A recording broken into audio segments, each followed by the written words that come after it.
नमस्कार मित्रों, Shekhar astrology YouTube channel पर आपका पुनः स्वागत और अभिनंदन है।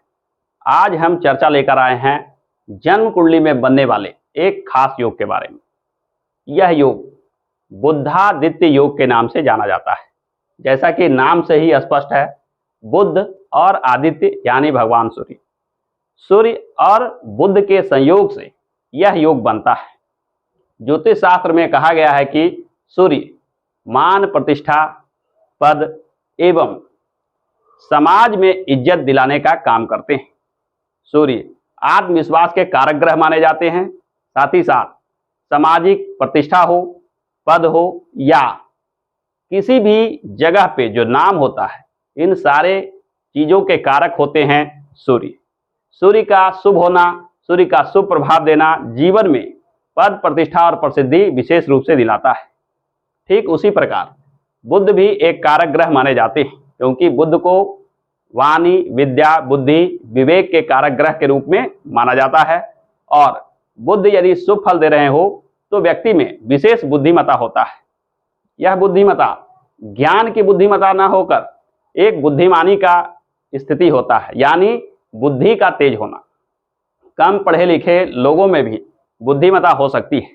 ज्ञान बृहस्पति के कारक तत्व है, परंतु बुद्ध बुद्धिमत्ता देता है, यानी किताबी ज्ञान हो, शास्त्रों का ज्ञान हो, इसका अभाव होने के बावजूद भी तेज तरार दिमाग, दुनियादारी की समझ एवं कैसे कौन सा चीज होता है इत्यादि सारी बातों को जानने की शक्ति बुद्ध में निहित है।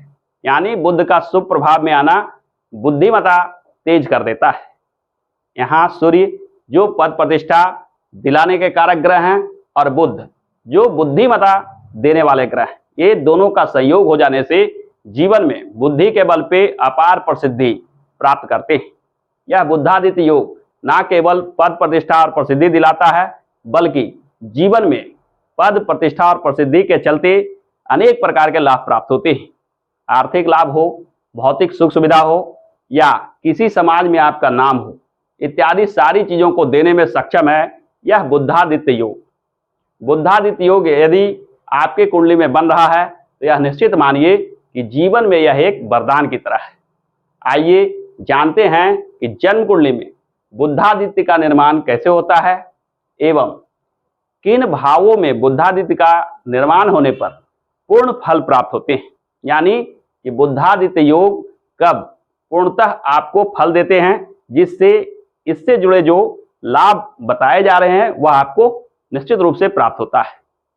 आइए बिना विलंब के वीडियो को शुरू करते हैं। जैसा कि आप चार्ट में देख रहे हैं कि एक खाली कुंडली मैंने बना रखा है। जन्म कुंडली में 12 भाव होते हैं, पहला, दूसरा, तीसरा, चौथा, पांचवा, छठा, सातवां, आठवां, नौवां, 10वां, 11वां और 12वां, ये 12 भाव की जन्म कुंडली होती है। यहाँ जैसा कि मैंने शुरू में ही बताया कि सूर्य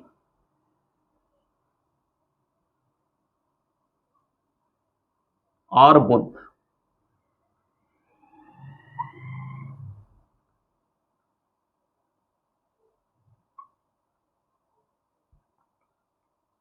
ये दो ग्रह के संयोग से ही बुद्धादित्य का निर्माण होता है। बुद्धादित्य योग कुछ खास मामलों में विशेष फलदायी माने जाते हैं। यदि सूर्य इन केंद्र भाव में, बीच के जो 4 भाव दिख रहे हैं, इन्हें केंद्र भाव कहा जाता है। पहला, चौथा, सातवां और 10वां भाव, इन भावों में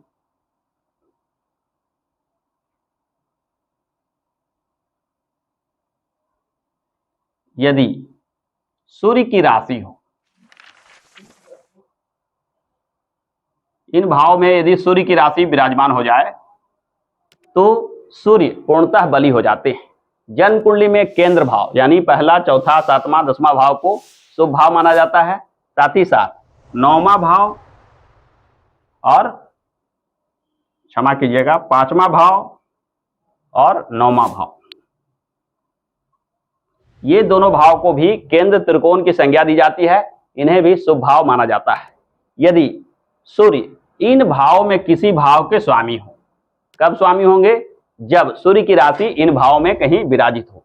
जैसे सूर्य सिंह राशि के स्वामी होते हैं, सिंह यानी 5 का अंक, तो इन भाव में कहीं 5 का अंक लिखा हो तो सूर्य इन भावों के स्वामी बन जाते हैं। तो सूर्य यहाँ जब इन भावों के स्वामी बन जाते हैं तो ये कारक ग्रह बन जाते हैं, शुभ फल देने की स्थिति में आ जाते हैं। ठीक उसी प्रकार बुध को भी देखना चाहिए। बुध दो अलग अलग राशियों के स्वामी होते हैं, मिथुन और कन्या, यानी 3 का अंक और 6 का अंक। इन भावों में कहीं भी 3 का अंक या 6 का अंक आ जाए, चाहे आपके लग्न में 3 का अंक हो यानी मिथुन लग्न का जन्म हो, या 6 का कन्या लग्न का जन्म हो, या सिंह लग्न का जन्म हो, तो बुध लग्न भाव के कारक हो जाते हैं। चतुर्थ भाव में भी 3 नंबर, 6 नंबर या 5 नंबर आ जाए तो सूर्य और बुध यहाँ के कारक हो जाएंगे। ठीक उसी प्रकार पंचम भाव में, सप्तम भाव में, नवम भाव में या दसम भाव में, इन भावों में यदि सूर्य और बुध की राशि आ जाए, यानी सिंह राशि हो, मिथुन राशि हो या कन्या राशि हो, तो सूर्य और बुध कारक स्थिति में आ जाते हैं, यानी फल देने की स्थिति में आ जाते हैं। जब कारक स्थिति में बनकर दोनों ग्रह एक साथ योग बनाते हैं तो बुधादित्य योग का निर्माण होता है। ऐसे तो सूर्य बुध के एक साथ बैठ जाने से लोग इसे बुधादित्य की संज्ञा देते हैं, बुधादित्य योग के बारे में बताने लगते हैं, परंतु वास्तव में यदि देखा जाए तो बुधादित्य योग के जो फलाफल हैं केवल उन्हीं को प्राप्त होते हैं जिनके कुंडली में सूर्य और बुध कारक स्वभाव रखते हैं, कारक स्थिति रखते हैं। यानी जब तक सूर्य और बुध कारक नहीं होंगे तब तक बुधादित्य योग का पूरा फलाफल आपको प्राप्त नहीं हो सकता है, क्योंकि कारक ग्रह ही शुभ फल देने की स्थिति में होते हैं, अकारक और अशुभ भावों के कारक ग्रह अशुभता देते हैं। सूर्य को कुछ न कुछ अशुभ प्रभाव लिए हुए ग्रह माना जाता है, क्योंकि सूर्य कभी कभी क्रूर स्वभाव दिखाते हैं और अशुभ फल भी देते हैं। बुध हालांकि शुभ फल ही देते हैं, परंतु ज्योतिष शास्त्र में कहीं कहीं इन्हें नपुंसक ग्रह माना गया है, जिस वजह से बुध कभी कभी फल देने में असक्षम भी हो जाते हैं। अतः जब तक ये दोनों ग्रह कारक नहीं हो, बुधादित्य योग का निर्माण नहीं हो पाता है, यानी बुधादित्य योग के फलाफल नहीं प्राप्त होते हैं। यदि अब चर्चा की जाए कि बुधादित्य का प्रभाव क्या होता है, यदि लग्न भाव में सूर्य और बुध विराजित हों, लग्न भाव में सूर्य और बुध के विराजमान होने से जो बुधादित्य योग बनते हैं वह जीवन में विशेष प्रतिष्ठा दिलाता है, प्रसिद्धि दिलाता है। लग्न का आपके ऊपर विशेष प्रभाव होता है। आपकी वाणी, विद्या, बुद्धि एवं वार्तालाप शैली विशेष प्रकार की होती है, जिसे समाज में लोग एक्सेप्ट करते हैं। लोग आपकी प्रशंसा करते हैं, आपके व्यवहार, आपके कार्यशैली इत्यादि की विशेष प्रशंसा समाज में किया जाता है। यानी आप अपने संस्कारों की वजह से प्रसिद्धि प्राप्त करते हैं। लग्न में बनने वाला बुधादित्य योग को सर्वश्रेष्ठ प्रकार का बुधादित्य योग माना जाता है। लग्न के बाद यदि हम चर्चा करें चतुर्थ भाव में, सुख सुविधा और माता का भाव में यदि सूर्य और बुध विराजित हो, इस भाव में सूर्य बुध के विराजित होने से जो बुधादित्य योग बनता है वह आपके अपने जन्म स्थान पे, अपने कर्म स्थान पे, यानी जहां आपका जन्म कर्म हुआ है उस स्थान पे प्रसिद्धि दिलाता है। उस स्थान पे आपको सफलता और तरक्की आसानी से प्राप्त होती है। माता का भी सहयोग आप पर विशेष होता है। सूर्य बुध के प्रभाव से आपका पारिवारिक जीवन बहुत अच्छा होता है, यानी परिवार में आप अच्छा व्यवहार रखते हैं, लोगों के साथ सहयोग सहायता करते हैं, लोग आपकी भी मदद करते हैं। यानी बुधादित्य योग यदि चतुर्थ भाव में बन रहा हो तो यह निश्चित मानिए कि जीवन में पारिवारिक सुख विशेष रूप से प्राप्त होता है।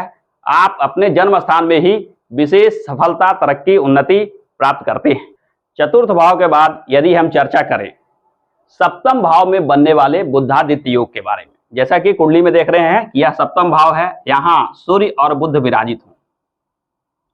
सूर्य और बुध जब सप्तम भाव में विराजित होंगे तो यहां भी बुधादित्य योग का निर्माण होगा।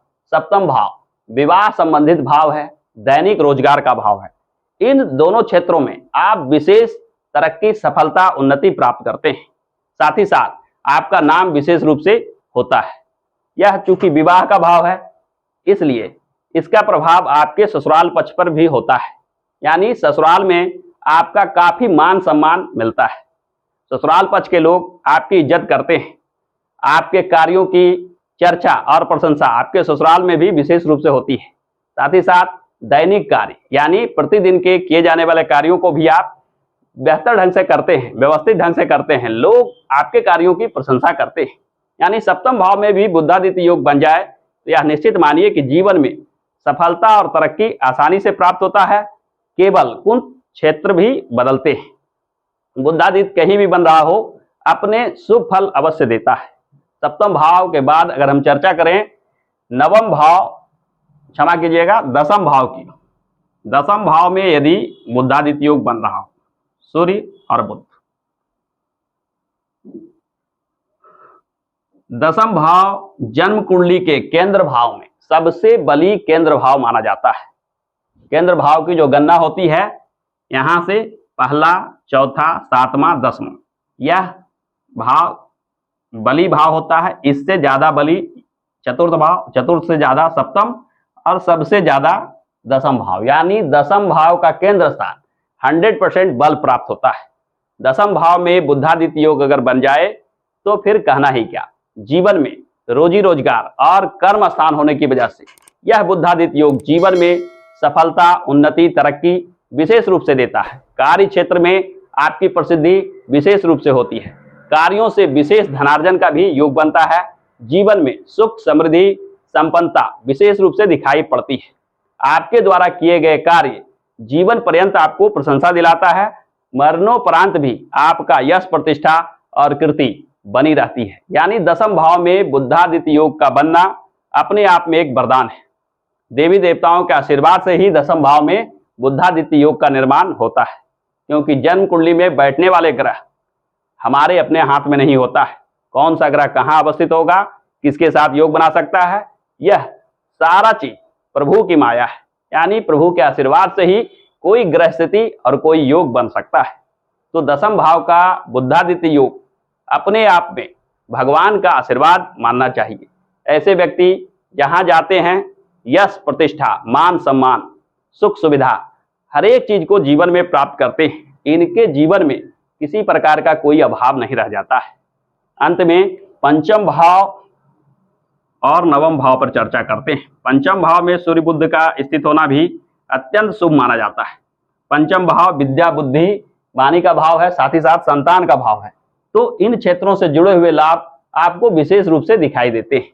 साथ ही साथ नवम भाव की अगर चर्चा की जाए तो केंद्र त्रिकोण भाव में नवम भाव अत्यंत बली भाव माना जाता है। यहां सूर्य बुध का स्थित होना जो बुधादित्य योग बनाएगा वो विशेष लाभकारी होगा।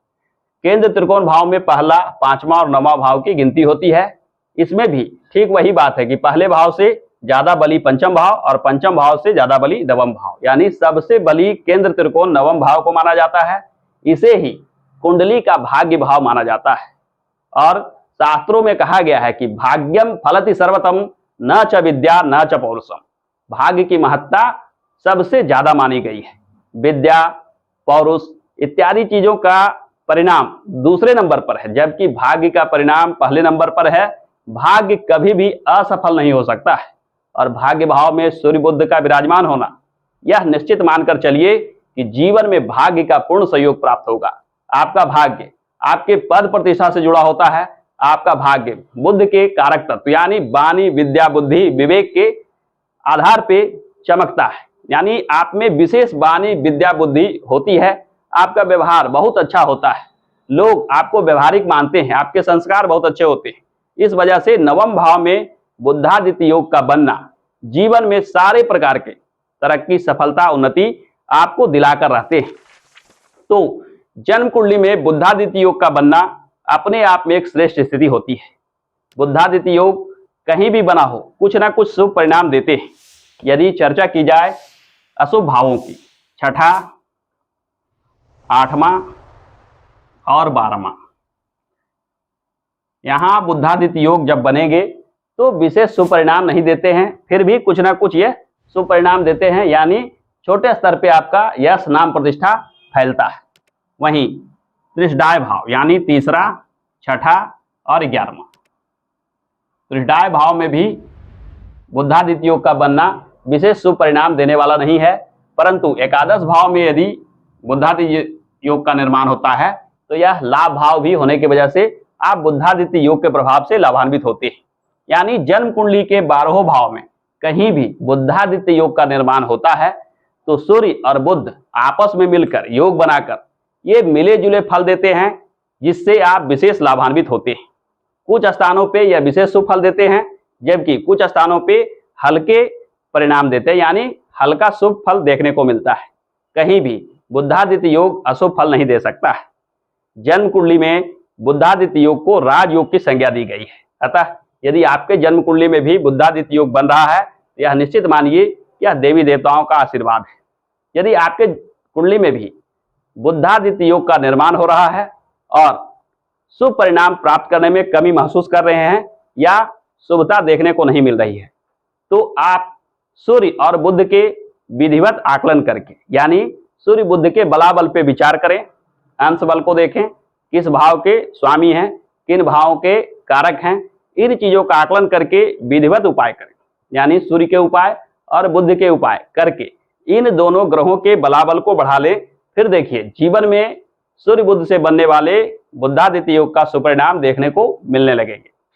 बुद्धादित्य योग में सूर्य और बुध की विशेष महत्ता है। मैंने पिछले कई वीडियो में यह बता रखा है कि सूर्य के मजबूत बनाने के लिए, बली बनाने के लिए कौन से उपाय करने चाहिए, बुध के निर्बल हो जाने पे उसे शुभ करने के लिए कौन से उपाय करने चाहिए। यदि आप भी इन चीजों को जानना चाहते हैं तो आप हमारे चैनल के पिछले वीडियो को जाकर इन वीडियो को देखें। आप विधिवत रूप से जान पाइएगा कि सूर्य और बुध के प्रभाव को बढ़ाने के लिए कौन से उपाय करने चाहिए। तो आज के वीडियो में बस इतना ही। आशा करता हूं कि आज का यह वीडियो आपको पसंद आया होगा। यदि यह वीडियो पसंद आया है तो इस वीडियो को लाइक कीजिए, दोस्तों के साथ शेयर कीजिए, और हाँ, यदि चैनल पर आप नए हैं तो हमारे इस चैनल को सब्सक्राइब करके बेल आइकन को अवश्य दबा लें, ताकि हमारे इस चैनल पे आगे आने वाले ज्ञानप्रद जानकारी आपसे छूट ना जाए। हमारे साथ अंत तक बने रहने के लिए बहुत बहुत धन्यवाद।